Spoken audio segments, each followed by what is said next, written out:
We're in search of a song, and today that search has led us to Scott Hill. How you doing, Scott? I'm doing good. I'm doing good. 1994, I started work at NAFCO as a relief man. Ricky Watkins was training me. We came around, and the very first person I relieved was Scott Hill. And I remember talking to you for a little bit and having a feeling it's just like I've known this guy all my life. We just met. Easy to talk to. We had a lot in common. It seemed like we had sports, music.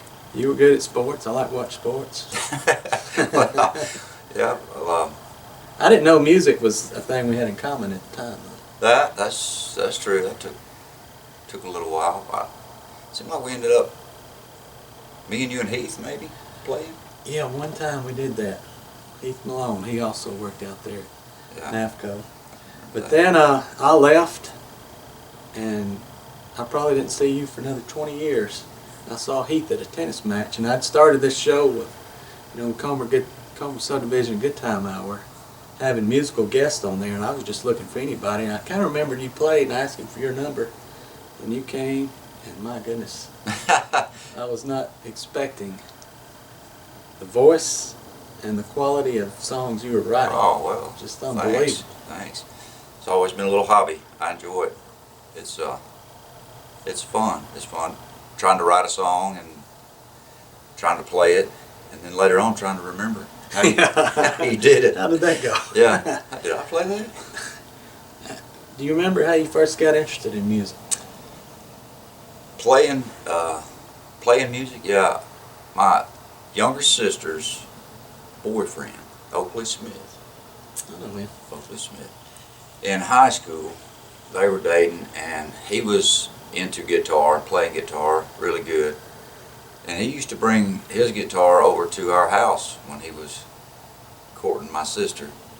And he would sit around, we'd listen to him play, and I was just amazed at how he could make it sound like the radio.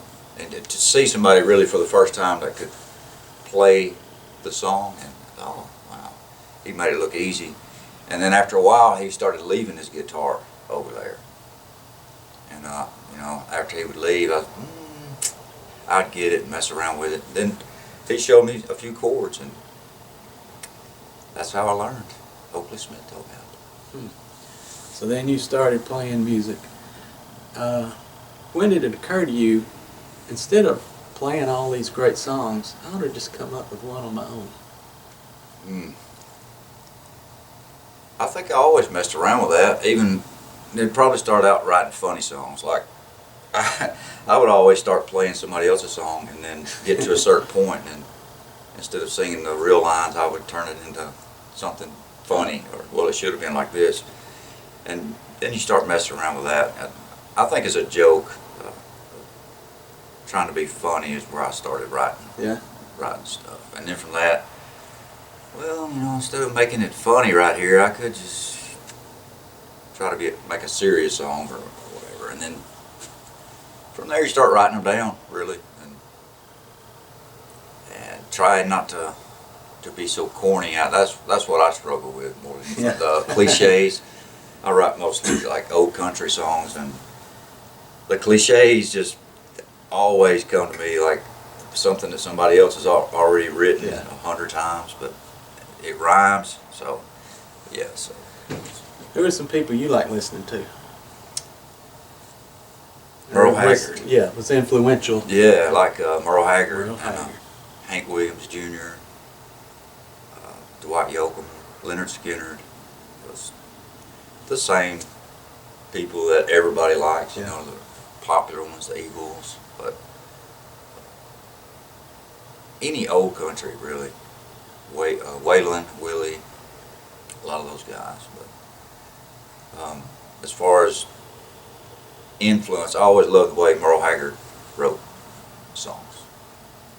Probably my favorite overall. His picking, songwriting, and his singing. Yeah, he could do it all. Yeah. It's total package. He was pretty good. Then you come up to Alan Jackson. He writes a lot of most of his own stuff, and of course Hank Jr. But I was always impressed with people who wrote their own stuff. Yeah. You know, somebody like Elvis could take a song that somebody else wrote and make it his own. Yeah. It's like you'd never heard that before. Most of his songs, you'd think, "Oh, that's an Elvis song," and then you have to go back. I was getting a little squirmy. I thought you was going to take a shot at Elvis. Oh, no, no, I no, was no. going to have to cut the camera off. No. Just the difference. Like George Strait doesn't write. You know, Yeah. But he's got a way of picking songs and then doing them, making them his. And that's the way Elvis was. I love them both. So you wrote all these songs. Did you play them out anywhere? Or... You know, like in public? Yeah. No. I'd be terrified to do that. Or just to yourself? Yeah, I just sit around and write, and I'll let my wife hear them, and I'll send them to you. But that's about as far as they go. Well, we hope to change that today. Yeah. What song are you going to do for us today? It's a song called Sweet Summertime. Sweet Summertime. Now this song, how'd you come up with this? Actually, I think it started with chords. I had a couple of chords that you know, when you change and then you were kind of humming a melody, came up with that, and it's really not biographical or. Is that the way you usually do Person. it? Chords first? Or do you start off with something to say and try to find a tune to go with it?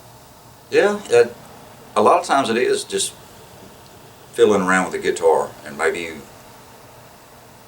you change a chord, go to something else, and you think, oh, that's a pretty cool change, and then you hum a melody, or sometimes I'm at work and I'll get a melody in my head, but it's hard to figure out what chord it is when you don't have a guitar. Yeah. Or something, and then when I get home, I'll try to. There's different ways. I don't think there's any kind of formula that I have. Probably a lot of times other songs. Well, I'll hear another song and I think, well, it would have been cool if they would have changed right here instead of doing this. Yeah. That's probably ripping off somebody, but It's a good way to do it. yeah. Sometimes you hear that. And, why did they go there? It would have been so much better if they would have. But it was a hit on the radio, and mine's not, so apparently they did it right. So playing in public, you done much of that? None. No. I never have thought I was that level. I'm more of a. Well, I know on the other show you played with us a few times, and it's always gone very well. Well, you guys make it pretty easy. I've never played with a band or a group of people, and I was impressed by the way you guys could. You could say we're going to do these two songs, and within a couple of days, every one of you know your parts. Yeah, there's some talented guys that show up. Yes, and you know, I was expecting the times that I did come over there with y'all that it would take a few hours because everybody would be messing up here and there, and man, like 30 minutes, you guys are done. Wrap. That's it. All right, see you guys later. Yeah. Yeah, but Some of those as far as big playing guys. in public, for me, no, I've never done that. You seem really comfortable when you do that kind of thing. No, it's fun. I enjoy it. I just never have really pursued it. Well, I'm glad you let me come out here today, and let's hear that song. Okay.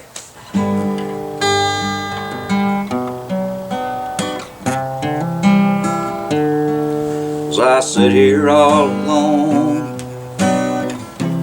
cold night, I came to call.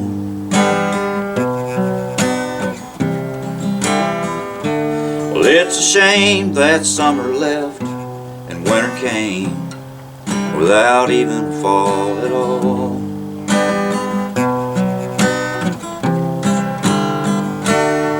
And no sooner that the leaves changed, they fell off. Well, it seems like yesterday we laid that blanket down.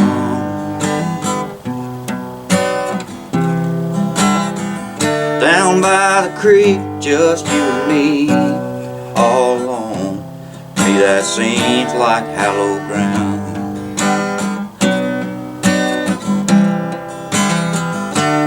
Now the cold wind blows me backwards in my mind. Sweet summertime. Lord, the winter lasts too long. Sweet, sweet summertime. I just can't believe you've gone and left this aching in my mind. Sweet summertime.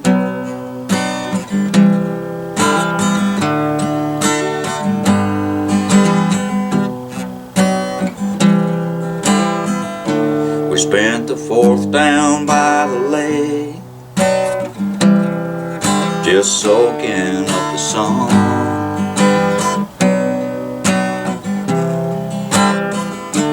Hand in hand as the band played it slow, and we danced like we were young.